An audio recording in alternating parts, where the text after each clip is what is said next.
বিজেপির বিরুদ্ধে বিস্ফোরক বিজেপি। রাজ্য নেতৃত্বের বিরুদ্ধে সোচ্চার গঙ্গারামপুরের বিজেপি বিধায়ক।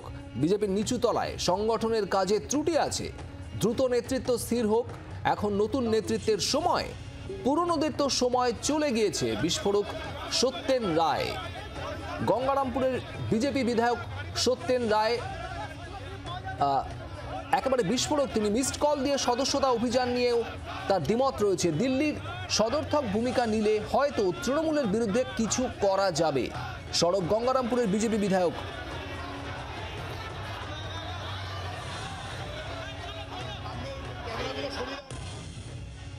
4 থেকে 10,000 ভোটে হেরেছি, আমরা যদি চেষ্টা করি সেগুলোকে রিভাইভ করতে পারবো, কিন্তু দিল্লিকেও সদর্থক ভূমিকা নিতে হবে।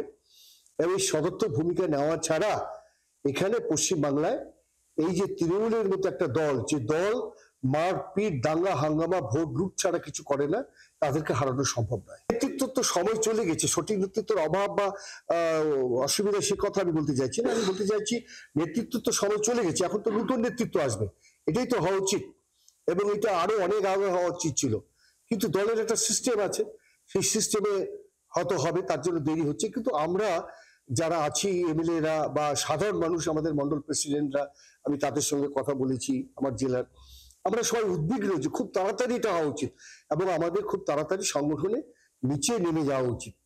নিচে না নামলে শুধু এইভাবে আমরা করছি মিস কল দিয়ে মেম্বার, সে ব্যাপারে আমাদের অনেকের দ্বিমত আছে, অনেকের মত আছে, সব ঠিক আছে, যা দল যা করছে সমর্থন করছি, কোনো প্রশ্ন নেই। কিন্তু মূল যে কাজগুলো, সে কাজগুলো থেকে আমরা কিন্তু পিছনে চলে যাচ্ছি। আমি বলেছি আমার নেতা শুভেন্দু অধিকারীকে, আমার নেতা সুকান্ত মজুমদারকে বলছি যে যতক্ষণ পর্যন্ত গ্রাসরুট লেভেলে অর্থাৎ বুধস্তরের সংগঠন যত পর্যন্ত শক্তিশালী না হবে, ততক্ষণ পর্যন্ত আমার দল কোনো মতেই সর্বক্ষেত্রে শুধু ভারত মাতা কি করে জিততে পারবে না।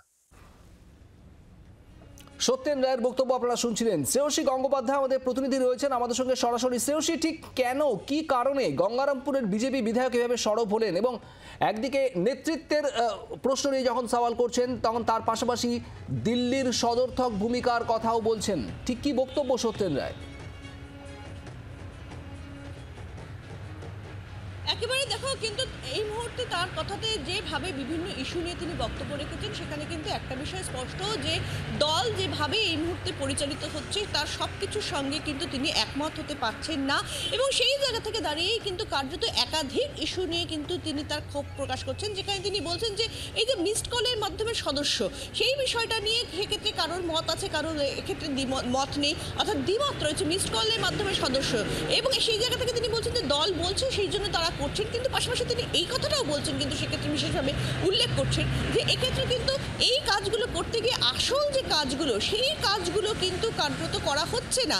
এবং সেখানেই কিন্তু স্পষ্টত তিনি বলছেন যে নিচু তলার যে সংগঠন, অর্থাৎ কার্যত তিনি বুথ লেভেল সংগঠনের কথা বলছেন, সেই বুথ লেভেল সংগঠন, সেই সংগঠনকে জোরদার করার কথা বলছেন, যেখানে তিনি বলছেন যে নিচু তলার সংগঠনের ক্ষেত্রে সমস্যা আছে। এবং সেখানে তিনি স্পষ্টত এটাও বলছেন যে তিনি তার নেতা, অর্থাৎ বিরোধী দলনেতা এবং রাজ্য সভাপতির নাম উল্লেখ করে তিনি বলছেন যে এক্ষেত্রে তার নেতাদের তিনি বলবেন যে শুধুমাত্র যে নির্দিষ্টভাবে ভারত মাতাকে জয় করে কিন্তু হবে না, এবং সেক্ষেত্রে নির্দিষ্টভাবে সংগঠনকে মজবুত করতে হবে। পাশাপাশি কিন্তু তিনি বলছেন যে কেন্দ্র, অর্থাৎ কেন্দ্রীয় নেতৃত্বকেও কিন্তু সেই জায়গা থেকে দাঁড়িয়ে তিনি বলছেন যে তাকেও কিন্তু সেক্ষেত্রে উল্লেখযোগ্য এবং সদর্থক ভূমিকা নিতে হবে, তাদেরকে এগিয়ে আসতে হবে একদম, এবং উল্লেখযোগ্যভাবে সক্রিয়ভাবে ভূমিকা নিতে হবে।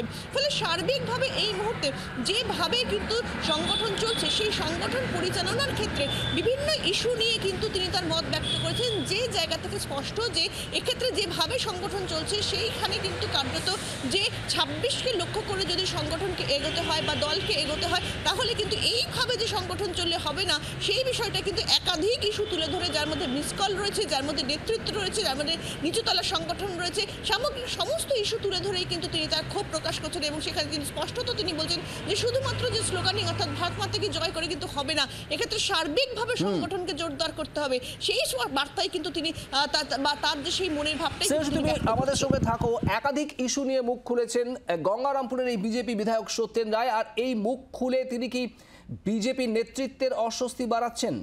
একাধিক কথা বলেছেন তিনি, আপনাদের শোনাবো। আর এর পাশাপাশি শুভেন্দু অধিকারী প্রসঙ্গে কি বলেছেন তাও শোনাবো।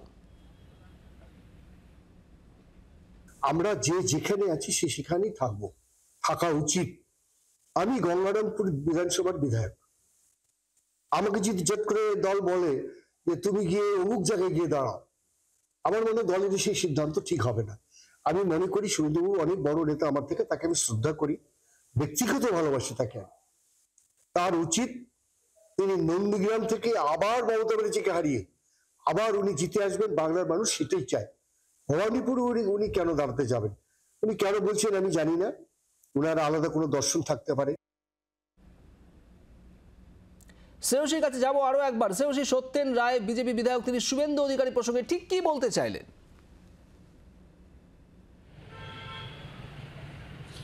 একেবারে দেখো, কার্যত তিনি তার যেটা বক্তব্য যে এক্ষেত্রে কিন্তু যে শুভেন্দু অধিকারী তিনি যেখানকার বিধায়ক, তাকে কিন্তু সেখান থেকেই দাঁড়ানো উচিত, এবং সেই জায়গা থেকেই কিন্তু কার্যত তিনি বলছেন যে নন্দীগ্রামের ক্ষেত্রেও কিন্তু কার্যত সেক্ষেত্রে তার নন্দীগ্রাম থেকেই তার দাঁড়ানো উচিত। এবং এই প্রসঙ্গে তিনি বলছেন যে এই মুহূর্তে যে যে বিধায়ক রয়েছে, যেখানে যেখানে রয়েছে, তাদেরকে কিন্তু সেই জায়গারই টিকিট দেওয়া উচিত। কার্যত শেষ যে লোকসভা নির্বাচন, সেই লোকসভা নির্বাচনে কিন্তু কার্যত দেখা গিয়েছিল যে এই টিকিট দেওয়া নিয়ে কিন্তু সেক্ষেত্রে প্রার্থী করা নিয়ে কিন্তু একজনকে অন্য জায়গায় প্রার্থী করা হচ্ছে, আরেকজনকে আরেক জায়গায় প্রার্থী করা হচ্ছে।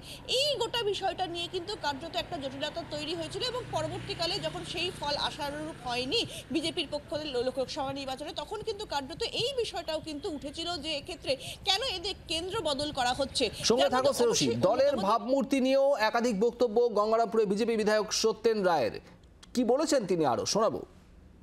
নেতৃত্ব যদি চিন্তা ভাবনা করে, সময় আছে, এখনো 12-14 মাস সময় আছে, এই সময়ের মধ্যে উপযুক্ত নেতৃত্ব কে হবে আমি জানি না, সেটা দিল্লি জানে। উপযুক্ত নেতৃত্বকে যদি দায়িত্ব দেয়, যারা সংগঠনটা বুঝে, শুনুন সংগঠন সবাই বুঝে, আমি এই কথা বিশ্বাস করি না।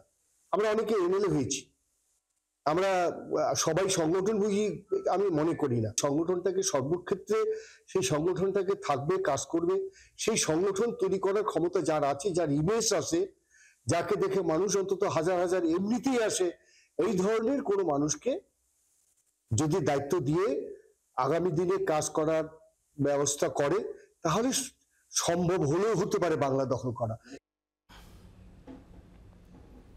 শ্রেয়সী, সংগঠন চালানোর ক্ষমতা যার আছে, যোগ্যতা যার আছে, এইরকম মানুষকে দায়িত্ব দেওয়ার কথা বলছেন। কোথাও কি বর্তমান রাজ্য নেতৃত্বের উপরেই প্রশ্ন তুলছেন সত্যেন রায়? দেখো, সত্যেন রায় তিনি গঙ্গারামপুরের বিধায়ক, এবং তোমাকে জানিয়ে রাখি গঙ্গারামপুর যে বিধানসভা ক্ষেত্র, সেই বিধানসভা ক্ষেত্র কিন্তু বালুরঘাট লোকসভা কেন্দ্রের মধ্যেই পড়ছে, অর্থাৎ যে বালুরঘাট লোকসভা কেন্দ্রের প্রতিনিধি হচ্ছেন সুকান্ত মজুমদার। ফলে সেই জায়গা থেকে দাঁড়িয়ে কিন্তু নিঃসন্দেহে তার যে বক্তব্য, সেই বক্তব্য তাৎপর্যপূর্ণ। তিনি নির্দিষ্টভাবে কারোর নাম করছেন না, কিন্তু তার যে বক্তব্য, সেই বক্তব্যে যেখানে তিনি বলছেন যে যার সংগঠন বোঝার ক্ষমতা আছে তাকে দায়িত্ব দিতে হবে, তাহলে 26-এ কিছু একটা হতে পারে। অর্থাৎ সংগঠন বোঝেন না, শুধু একজনকে আস্থাভাজন কোনো একজন ব্যক্তিকে মনে করা হলো, তাকে সংগঠনের দায়িত্ব দিয়ে দেওয়া হলো, সেরকমটা করলে কিন্তু চলবে না।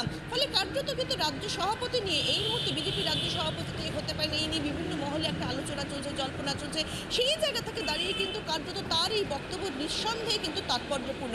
ফলে সামগ্রিকভাবে যদি দেখা যায়, তাহলে কিন্তু সত্যেন রায়ের যে আজকের যে বক্তব্য একাধিক ইস্যু ঘিরে, সেইখানে কিন্তু স্পষ্টত সেক্ষেত্রে নেতৃত্ব এবং কেন্দ্রের ভূমিকা, এবং পাশাপাশি যে পদ্ধতিতে এই মুহূর্তে বিজেপির সংগঠন পরিচালিত হচ্ছে, সেই সামগ্রিক পদ্ধতি ঘিরে কিন্তু কার্যত তার মধ্যে যে ক্ষোভ, সেটা কিন্তু স্পষ্ট তার বক্তব্যের মধ্যে, যেখানে সেই বিষয়গুলো কার্যত সংশোধন করতে হবে এক এক করে তিনি উল্লেখ করছেন। মিসড কলের কথা তিনি উল্লেখ করছেন, তিনি নিচুতলা যারা বুথের যারা কর্মীরা রয়েছেন তাদের বিষয়টা তিনি উল্লেখ করছেন। শুধু স্লোগানিং করলে হবে না, সেই বিষয়টা উল্লেখ করছেন। অর্থাৎ সেক্ষেত্রে কাজ করতে হবে, আসল কাজগুলো করা হচ্ছে না সেই বিষয়টা বলছেন। এবং পাশাপাশি কিন্তু সংগঠনের নেতৃত্ব যিনি থাকবেন তাকে কেমন হতে হবে, সেই কেমন ব্যক্তি হতে হবে, সেই বিষয়টাও কিন্তু কার্যত তিনি উল্লেখ করছেন। ফলে সামগ্রিকভাবে যদি ধরা যায়, তাহলে কিন্তু আজকের এই যে বক্তব্য, সেই বক্তব্য কিন্তু নিঃসন্দেহে একাধিক ইস্যু নিয়ে সংগঠন এই মুহূর্তে যেভাবে পরিচালিত হচ্ছে, বা দল এই মুহূর্তে যেভাবে পরিচালিত হচ্ছে, তার একাধিক ইস্যু নিয়ে তিনি কিন্তু স্পষ্টত তার বক্তব্যে ক্ষোভ উঠে আসছে। শ্রেয়সী, এই জায়গাতেই জানতে চাইবো, 26-এর বিধানসভা নির্বাচন আর বছর দেড়েক বাকি, হাতে সময় খুবই কম সেভাবে দেখতে গেলে। আর এরকম একটা জায়গায় যখন বঙ্গ বিজেপির মধ্যে দলের অন্দরে নানা ধরনের মতামত, নানা ধরনের কাটাছেঁড়া চলছে সংগঠন নিয়েও, সেরকম একটা জায়গায় সত্যেন রায়ের এই ধরনের একাধিক বক্তব্য, সেটা নিয়ে বঙ্গ বিজেপি নেতৃত্ব ঠিক কিভাবে দেখছে সত্যেন রায়ের এই বক্তব্যগুলোকে, সে বিষয়ে কোনো ইঙ্গিত কি মিলছে? দেখো, এখনো পর্যন্ত নির্দিষ্টভাবে শীর্ষ নেতৃত্বের তরফে এই বক্তব্য প্রসঙ্গে কোনো বক্তব্য জানা যায়নি। কিন্তু কার্যত শুধু সত্যেন রায় নয়, এর আগেও কিন্তু একাধিক বিজেপি নেতা তাদের যে বক্তব্য, সেই বক্তব্যের মধ্যেও কিন্তু কার্যত এরই ইঙ্গিত ছিল।